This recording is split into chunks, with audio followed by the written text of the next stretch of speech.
6 సంవత్సరాల తర్వాత సోలో హీరోగా జూనియర్ ఎన్టీఆర్ నటిస్తున్న చిత్రం దేవర. ఈ చిత్రంపై అంచనాలు తారాస్థాయికి చేరాయి. అడ్వాన్స్ బుకింగ్స్ రూపంలో ఇప్పటికే 50 కోట్లు రాబట్టింది. తారక్ అత్యంత ప్రతిష్టాత్మకంగా ఈ సినిమాను భావిస్తున్నారు. పాన్ ఇండియా సినిమాగా విడుదలవుతున్న దేవరకు సంబంధించి తెలుగుతో పాటు తమిళం, మలయాళం, కన్నడం, హిందీలో ప్రచార కార్యక్రమాలు నిర్వహించారు. ప్రతి కార్యక్రమంలో, ప్రతి ఇంటర్వ్యూలో జూనియర్ ఎన్టీఆర్ పాల్గొని సినిమాకు సంబంధించిన విశేషాలు తెలియజేశారు.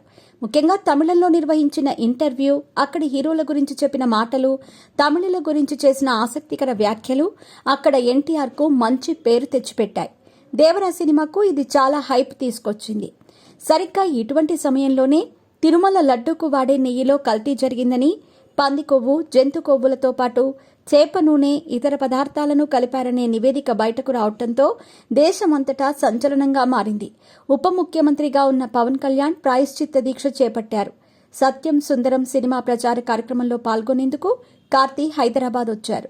అక్కడ విలేకరులు లడ్డూ గురించి ప్రశ్నించగా ఇది చాలా సున్నితమైన విషయమని మాట్లాడనంటూ ఆయన నవ్వుతూ తోసిపుచ్చారు. ఇందులో కార్తీ తప్పేం లేదని ఏపీ, తెలంగాణ ప్రజలందరికీ తెలుసు. అయితే పవన్ కళ్యాణ్ లోతుగా విశ్లేషణ చేయకుండా కార్తీపై మండిపడ్డారు. దీంతో కార్తీ పవన్ కళ్యాణ్కు క్షమాపణలు తెలిపారు.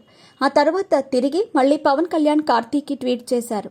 యథాలాపంగా మాట్లాడినవేనని అర్థం చేసుకున్నానన్నారు. అప్పటికే జరగాల్సిన నష్టం జరిగిపోయింది. కార్తీ చేత పవన్ కళ్యాణ్ సారీ చెప్పించటంపై తమిళులు మండిపడుతున్నారు.